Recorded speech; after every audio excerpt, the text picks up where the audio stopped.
হরে কৃষ্ণ। আজ 19শে ফাল্গুন 1431 ও 4ই মার্চ 2025 মঙ্গলবার। আজ আমি ভাগবতম পাঠ করছি। ভাগবতমের চতুর্থ স্কন্দ, প্রথম ভাগ, ষষ্ঠ অধ্যায়। ব্রহ্মা শিবকে প্রসন্ন করলেন। এই অধ্যায়ের শ্লোক 46 থেকে অন্তিম শ্লোক 53। নারায়ণ হে নারায়ণ, ভবভয় হরেণম নারায়ণ, লক্ষ্মীকান্তম কমলনয়নম মঙ্গল চরণম নারায়ণ। শ্লোক 46। ন বৈ শতাং তচ্চরণার্পিতাত্মনাং ভূতেষু সর্বেষ্বভিপশ্যতাং তব ভূতানি চাত্তন্ন পৃথগদিদৃক্ষতাং প্রায়েণ রোষোভিবেদ যথা পশুম। অনুবাদ: হে ভগবান, যে সমস্ত ভক্তরা সর্বতোভাবে আপনার শ্রীপাদপদ্মে তাদের জীবন অর্পণ করেছেন, তারা প্রতিটি জীবের মধ্যে পরমাত্মারূপে আপনার উপস্থিতি দর্শন করেন এবং তার ফলে তারা বিভিন্ন জীবের মধ্যে কোনো রকম ভেদ দর্শন করেন না। এই প্রকার ব্যক্তিরা সমস্ত জীবের প্রতি সমদর্শী। তারা কখনোই পশুর মতো ক্রোধের বশীভূত হন না, কারণ পশুরা ভেদভাব ব্যতীত কোনো কিছুই দর্শন করতে পারে না। তাৎপর্য: পরমেশ্বর ভগবান যখন অসুরদের প্রতি ক্রুদ্ধ হন অথবা তাদের সংহার করেন, তখন জড়জাগতিক দৃষ্টিতে সেটি প্রতিকূল বলে মনে হলেও চিন্ময় দৃষ্টিতে তা তাদের প্রতি তার আনন্দময় আশীর্বাদ। তাই ভগবানের শুদ্ধ ভক্তরা ভগবানের ক্রোধ এবং আশীর্বাদের মধ্যে কোনো পার্থক্য দর্শন করেন না। তারা অন্যের সাথে ও নিজেদের সাথে ভগবানের আচরণকে সেই পরিপ্রেক্ষিতেই দেখেন। ভগবদ ভক্ত কোনো অবস্থাতেই ভগবানের আচরণের দোষ দর্শন করেন না। ইতি শ্লোক 46। শ্লোক 47। পৃথগদীয় কর্মদৃশ দুরাশয়া পরোদয়নার্পিতরিদ্রুজোহনিশম পরানো দুরুক্তৈর্বিতুদন্তরুন্তদা স্থানাবধিদ্বৈ ববোধানো ভবদীধ। অনুবাদ: যে সমস্ত ব্যক্তি ভেদ বুদ্ধি সহকারে সব কিছু দর্শন করে, যারা কেবল সকাম কর্মে লিপ্ত, যারা দুষ্টু আশয়যুক্ত, যারা অন্যের উন্নতি দর্শনে হৃদয়ে বেদনা অনুভব করে এবং যারা কর্কশ মর্মভেদী বাক্যের দ্বারা অন্যদের ব্যথা দেয়, তারা ইতিমধ্যেই দৈব কর্তৃক নিহত হয়েছে। তাই আপনার মতো মহান ব্যক্তির পক্ষে পুনরায় তাদের বধ করার কোনো প্রয়োজন হয় না। তাৎপর্য: যারা জড়বাদী এবং সর্বদা জাগতিক লাভের জন্য সকাম কর্মে লিপ্ত, তারা কখনো অন্যদের উন্নতি সহ্য করতে পারে না। কেবল কয়েকজন কৃষ্ণ ভক্ত ব্যতীত সারা জগৎ এই প্রকার ঈর্ষাপরায়ণ ব্যক্তিতে পূর্ণ, যারা আত্ম উপলব্ধি রহিত হয়ে জড়দের প্রতি আসক্তির ফলে নিরন্তর উৎকণ্ঠায় পূর্ণ। যেহেতু তাদের হৃদয় সর্বদাই উৎকণ্ঠায় পূর্ণ, তখন বুঝতে হবে যে তারা ইতিমধ্যেই দৈব কর্তৃক নিহত হয়েছে। তাই শিবকে উপদেশ দেওয়া হয়েছে যে একজন আত্মতত্ত্ববেত্তা বৈষ্ণব রূপে তিনি যেন দক্ষকে হত্যা না করেন। বৈষ্ণবকে বলা হয় পরদুঃখে দুঃখী, কারণ যদিও তিনি জীবনের কোনো অবস্থাতেই স্বয়ং দুঃখিত হন না, তবুও অন্যের দুর্দশাগ্রস্ত অবস্থা দেখে তিনি দুঃখ অনুভব করেন। তাই বৈষ্ণবের কর্তব্য হচ্ছে তার দেহ অথবা মনের কোনো ক্রিয়ার দ্বারা কাউকে হত্যা করার চেষ্টা না করা, বরং অন্যদের প্রতি করুণাবশত তাদের কৃষ্ণ ভাবনায় জাগরিত করার চেষ্টা করা উচিত। কৃষ্ণ ভাবনামৃত আন্দোলন জগতের সমস্ত হিংসাপরায়ণ ব্যক্তিদের মায়ার বন্ধন থেকে মুক্ত করার জন্য শুরু করা হয়েছে এবং ভক্তদের যদিও কখনো কখনো বাধা বিপত্তির সম্মুখীন হতে হয়, তবুও তারা সব কিছু সহ্য করে কৃষ্ণ ভাবনামৃত আন্দোলনকে এগিয়ে নিয়ে চলেন। শ্রী চৈতন্য মহাপ্রভু উপদেশ দিয়েছেন, ত্রিনাদপি শুনিচেন তরোরপি সহিষ্ণুনা অমানীনা মানদেন কীর্তনীয় সদা হরি। নিজেকে তৃণের থেকেও দীনতর বলে মনে করে বিনীত মনোভাব সহকারে ভগবানের দিব্য নাম কীর্তন করা উচিত। তরুর থেকেও সহিষ্ণু হয়ে সর্বতোভাবে অমানী হয়ে অন্যদের সমস্ত সম্মান প্রদর্শন করা উচিত। সেই প্রকার মনোভাব সহকারেই কেবল নিরন্তর ভগবানের নাম কীর্তন করা যায়। শিক্ষাষ্টক ৩। বৈষ্ণবের কর্তব্য হচ্ছে হরিদাস ঠাকুর, নিত্যানন্দ প্রভু এবং যীশুখ্রিস্টের মতো বৈষ্ণবদের দৃষ্টান্ত অনুসরণ করা। যে ইতিমধ্যেই নিহত হয়েছে তাকে আর হত্যা করার কোনো প্রয়োজন হয় না, কিন্তু সেই সঙ্গে মনে রাখা উচিত যে বৈষ্ণবের পক্ষে কখনো বিষ্ণু অথবা বৈষ্ণবদের নিন্দা সহ্য করা উচিত নয়, যদিও তার নিজের নিন্দা তিনি সহ্য করেন। ইতি শ্লোক 47। শ্লোক 48। যস্মিন যদা পুষ্করণাভমায়োয়া দুরন্তয়া স্পৃষ্টধিয় পৃথগদৃশ কুর্বন্তি তত্র হন্যুকম্পয়া কৃপাং ন সাধব দৈব বলাৎ কৃতে ক্রমোমো। অনুবাদ, হরে কৃষ্ণ। ক্রমোমো অনুবাদ, হে ভগবান পরমেশ্বরের দুর্লঙ্ঘ মায়ার দ্বারা মোহাচ্ছন্ন বিষয়াসক্ত ব্যক্তিরা যদি কখনো কোনো অপরাধ করে, সাধু পুরুষ দয়াবশত তাদের সেই অপরাধ গুরুতরভাবে গ্রহণ করেন না। তিনি জানেন যে মায়ার বশীভূত হয়ে তারা অপরাধ করে, তাই তাদের বিনাশ করার জন্য তার পরাক্রম প্রকাশ করেন না। তাৎপর্য, কথিত হয় যে তপস্বী বা সাধু ব্যক্তির ভূষণ হচ্ছে ক্ষমাশীলতা। পৃথিবীর আধ্যাত্মিক ইতিহাসে বহু দৃষ্টান্ত রয়েছে যেখানে সাধুদের অনর্থক উৎপীড়ন করা হয়েছে, কিন্তু সমর্থ হওয়া সত্ত্বেও তারা কোনো রকম প্রতিকার করেননি। যেমন পরীক্ষিত মহারাজ অনর্থক একজন ব্রাহ্মণ বালকের দ্বারা অভিশপ্ত হয়েছিলেন এবং সেই বালকটির পিতা সেই জন্য অত্যন্ত অনুতপ্ত হয়েছিলেন, কিন্তু পরীক্ষিত মহারাজ সেই অভিশাপ গ্রহণ করেছিলেন এবং ব্রাহ্মণ বালকের ইচ্ছা অনুসারে 1 সপ্তাহের মধ্যে মৃত্যুবরণ করতে স্বীকার করেছিলেন। পরীক্ষিত মহারাজ ছিলেন একজন সম্রাট এবং জাগতিক ও আধ্যাত্মিক শক্তিতে তিনি পূর্ণ ছিলেন, কিন্তু ব্রাহ্মণদের প্রতি সম্মান এবং দয়া প্রদর্শন করে তিনি ব্রাহ্মণ বালকের সেই কর্মের প্রতিকার না করে 7 দিনের মধ্যে মৃত্যুবরণ করতে স্বীকার করেছিলেন। যেহেতু কৃষ্ণ চেয়েছিলেন পরীক্ষিত মহারাজ যেন সেই দণ্ড স্বীকার করেন যাতে এই পৃথিবীতে শ্রীমদ্ ভাগবতের উপদেশ প্রকাশিত হয়, তাই পরীক্ষিত মহারাজ সেই অভিশাপের কোনো প্রতিকার করেননি। বৈষ্ণব অন্যের মঙ্গলের জন্য অত্যন্ত সহিষ্ণু হন। তিনি যখন তার নিজের পরাক্রম প্রদর্শন করেন না, তখন মনে করা উচিত নয় যে তার মধ্যে শক্তির অভাব রয়েছে। পক্ষান্তরে তা ইঙ্গিত করে যে সমগ্র মানব সমাজের কল্যাণের জন্য তিনি সহিষ্ণু।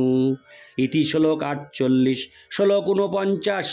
ভবাংস্তু পুংস পরমস্য মায়োয়া দুরন্তয়া স্পৃষ্টমতি সমস্ত দৃক তয়া হতাত্ম সনু কর্ম চেতো সনুগ্রহং কর্তুমিহার্হসি প্রভো।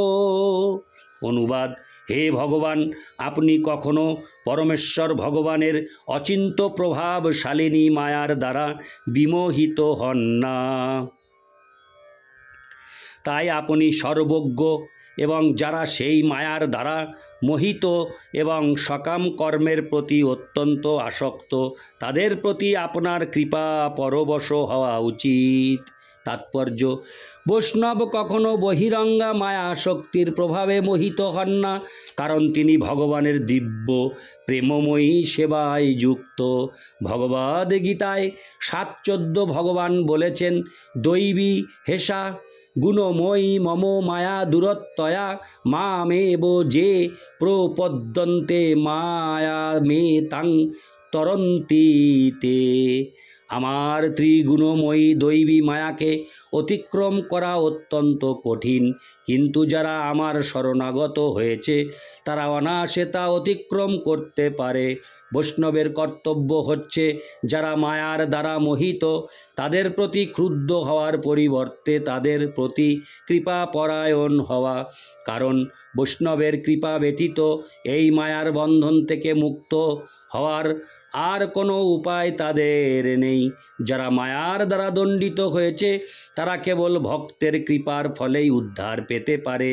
বাঞ্ছাকল্পতরুভ্যশ্চ কৃপা সিন্ধুভ্যো এব চ পতিতানাং পাবনেভ্যো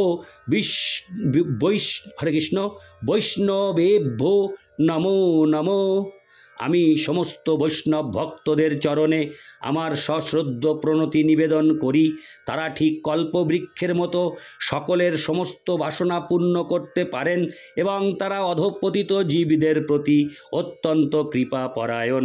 যারা মায়ার দ্বারা আচ্ছন্ন তারা সকাম কর্মের প্রতি আকৃষ্ট হয়, কিন্তু বৈষ্ণব প্রচারক তাদের হৃদয়কে পরমেশ্বর ভগবান শ্রীকৃষ্ণের প্রতি আকৃষ্ট করেন। ইতি শ্লোক 49। শ্লোক 50। কুর্বোদ্ধয়োঃসোদ্ধরণং হতশ্চ ভো তয়া সমাপ্তস্য মনো প্রজাপতে ন যত্র ভাগং তব ভাগিন দদু কুজাজিন যেন মখো নিনিয়তে। হরে কৃষ্ণ। অনুবাদ: হে ভগবান শিব, আপনি যজ্ঞভাগের অধিকারী এবং আপনি ফল প্রদানকারী। কুযাজ্ঞিকেরা আপনাকে আপনার ভাগ প্রদান করেনি, তাই আপনি সব কিছু ধ্বংস করেছেন এবং তার ফলে যজ্ঞ অসম্পূর্ণ হয়ে রয়েছে। এখন আপনি যা প্রয়োজন তা করুন এবং আপনার ন্যায্য ভাগ গ্রহণ করুন। ইতি শ্লোক 50। শ্লোক 51। জীবতাদ্য জমানো হয়ং প্রপদ্যেতাক্ষীণি ভগ ভৃগ শ্মশ্রুনি রোহন্তু পুজো দন্তাশ্চ পূর্ববৎ। অনুবাদ: হে ভগবান, আপনার কৃপায় যজমান রাজা দক্ষ পুনর্জীবিত হন। ভগদেব তার চক্ষু পুনঃপ্রাপ্ত হন। ভৃগু মুনির শ্মশ্রু এবং পূষাদেবের দন্তরাজি পুনরায় পূর্ববৎ হোক। ইতি শ্লোক 51। শ্লোক 52। দেবানাং ভগ্নগাত্রানামিত্রিজাং চায়ুধাস্যভিঃ ভবতানুগৃহীতানামাশু মন্যহস্তনাতুরম। অনুবাদ: হে ভগবান শিব, আপনার সৈন্যদের অস্ত্র এবং প্রস্তরের আঘাতে যে সমস্ত দেবতা এবং পুরোহিতদের অঙ্গ প্রত্যঙ্গাদি ভগ্ন হয়েছে তারা আপনার অনুগ্রহে শীঘ্র আরোগ্য লাভ করুন। ইতি শ্লোক 52। শ্লোক 53। এষো তে রুদ্র ভাগহস্তু যদুশিষ্ট হো ধস্য। হরে কৃষ্ণ। যদুশিষ্ট হো ধরস্য বৈ যজ্ঞস্তে রুদ্রভাগেন কল্পতামদ্য যজ্ঞহন। অনুবাদ: হে যজ্ঞনাশক, দয়া করে আপনি আপনার যজ্ঞভাগ গ্রহণ করুন এবং কৃপাপূর্বক যজ্ঞ পূর্ণ হতে দিন। তাৎপর্য: ভগবানের সন্তুষ্টি বিধানের জন্য যজ্ঞ সম্পাদন করা হয়। শ্রীমদ্ ভাগবতের প্রথম স্কন্দের দ্বিতীয় অধ্যায়ে উল্লেখ করা হয়েছে যে প্রত্যেক ব্যক্তির বুঝতে চেষ্টা করা উচিত যে তার কার্যকলাপের দ্বারা ভগবান সন্তুষ্ট হয়েছেন কিনা, অর্থাৎ পরমেশ্বর ভগবানের সন্তুষ্টি বিধান করাই আমাদের সমস্ত কার্যকলাপের উদ্দেশ্য হওয়া উচিত। কোনো কার্যালয়ে প্রতিটি কর্মচারীর কর্তব্য হচ্ছে মালিক অথবা কর্মকর্তার সন্তুষ্টি বিধান করা, তেমনি সকলেরই কর্তব্য হচ্ছে তার কর্মের দ্বারা পরমেশ্বর ভগবানের সন্তুষ্টি বিধান করা। পরমেশ্বর ভগবানের সন্তুষ্টি বিধানের জন্য কর্ম করার উপদেশ বৈদিক শাস্ত্রে দেওয়া হয়েছে এবং সেই প্রকার কর্ম সম্পাদনকে বলা হয় যজ্ঞ, অর্থাৎ পরমেশ্বর ভগবানের জন্য যে কর্ম তাকেই বলা হয় যজ্ঞ। সকলেরই ভালোভাবে জেনে রাখা উচিত যে যজ্ঞ ব্যতীত অন্য যে কর্ম করা হয় তা ভববন্ধনের কারণ হয়। সেই কথা ভগবদ্গীতায় 3:9 বিশ্লেষণ করা হয়েছে। যজ্ঞার্থাৎ কর্মণো হন্যত্র লোকো হয়ং কর্মবন্ধন। কর্মবন্ধন মানে হচ্ছে আমরা যদি পরমেশ্বর ভগবানের সন্তুষ্টি বিধানের জন্য কর্ম না করি তাহলে সেই কর্মের ফল আমাদের বন্ধনের কারণ হবে। ইন্দ্রিয় তৃপ্তির জন্য কারো কর্ম করা উচিত নয়। সকলেরই কর্তব্য হচ্ছে পরমেশ্বর ভগবানের সন্তুষ্টি বিধানের জন্য কর্ম করা, তাকেই বলা হয় যজ্ঞ। দক্ষ কর্তৃক অনুষ্ঠিত যজ্ঞের পর সমস্ত দেবতারা বিষ্ণুর উদ্দেশ্যে নিবেদিত প্রসাদের প্রত্যাশা করেছিলেন। শিব হচ্ছেন দেবতাদের অন্যতম, তাই স্বাভাবিকভাবে তিনিও যজ্ঞের প্রসাদের প্রত্যাশা করেছিলেন, কিন্তু দক্ষ শিবের প্রতি ঈর্ষাপরায়ণ হয়ে শিবকে সেই যজ্ঞে অংশগ্রহণ করতে নিমন্ত্রণ করেননি এবং তাকে তার যজ্ঞভাগও অর্পণ করেননি। কিন্তু শিবের অনুচরদের দ্বারা সেই যজ্ঞ পণ্ড হওয়ার পর ব্রহ্মা শিবকে শান্ত করেছিলেন এবং তাকে আশ্বাস দিয়েছিলেন যে তিনি তার প্রসাদের অংশ লাভ করবেন। এইভাবে তিনি তার কাছে অনুরোধ করেছিলেন তার অনুচরেরা যা ধ্বংস করেছে তা যেন তিনি সংশোধন করে দেন। ভগবদ্গীতায় 3:11 উল্লেখ করা হয়েছে যে যজ্ঞ অনুষ্ঠান করা হলে সমস্ত দেবতারা সন্তুষ্ট হন। দেবতারা যেহেতু যজ্ঞের প্রসাদ প্রত্যাশা করেন তাই যজ্ঞ অনুষ্ঠান করা অবশ্য কর্তব্য। যারা ইন্দ্রিয় তর্পণমূলক জড়জাগতিক কার্যকলাপে যুক্ত তাদের পক্ষে যজ্ঞ অনুষ্ঠান করা অবশ্য কর্তব্য, তা না হলে তারা তাদের সেই কর্মের বন্ধনে আবদ্ধ হবে। প্রজাপতি দক্ষতায় যজ্ঞ অনুষ্ঠান করেছিলেন এবং শিব তার ভাগ প্রত্যাশা করেছিলেন, কিন্তু যেহেতু শিবকে নিমন্ত্রণ করা হয়নি তাই উৎপাতের সৃষ্টি হয়েছিল। ব্রহ্মার মধ্যস্থতায় অবশ্য সব কিছুরই সন্তোষজনকভাবে সমাধান হয়েছিল। যজ্ঞ অনুষ্ঠান করা অত্যন্ত কঠিন কার্য, কারণ যজ্ঞে সমস্ত দেবতাদের অংশগ্রহণ করার জন্য নিমন্ত্রণ করা অবশ্য কর্তব্য। এই কলিযুগে সেই প্রকার ব্যয় সাপেক্ষ যজ্ঞ অনুষ্ঠান করা সম্ভব নয়। এমনকি সেই যজ্ঞে অংশগ্রহণ করার জন্য দেবতাদেরও নিমন্ত্রণ করা সম্ভব নয়।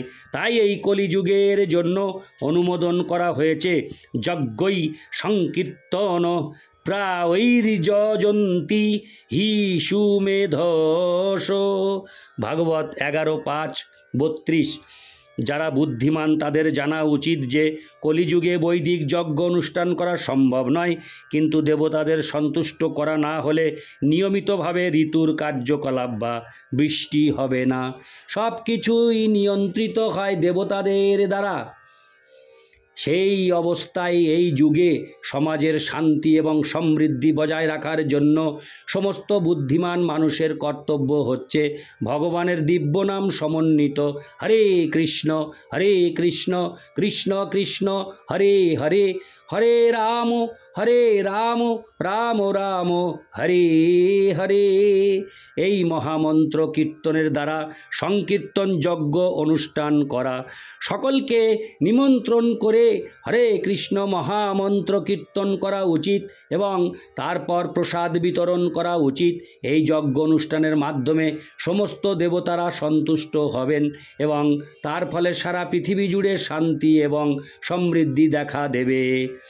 বৈদিক অনুষ্ঠানের আর একটি অসুবিধা হচ্ছে যে শত সহস্র দেবতাদের মধ্যে যিনি একজন দেবতারও সন্তুষ্টি বিধানে কেউ ব্যর্থ হন, ঠিক যেমন দক্ষ শিবকে সন্তুষ্ট করতে ব্যর্থ হয়েছিলেন, তাহলে সর্বনাশ হবে।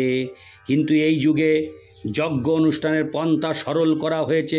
কেবল হরে কৃষ্ণ মহামন্ত্র কীর্তন করে শ্রীকৃষ্ণের সন্তুষ্টি বিধানের দ্বারা আপনা থেকেই সমস্ত দেবতাদের সন্তুষ্ট করা যায়।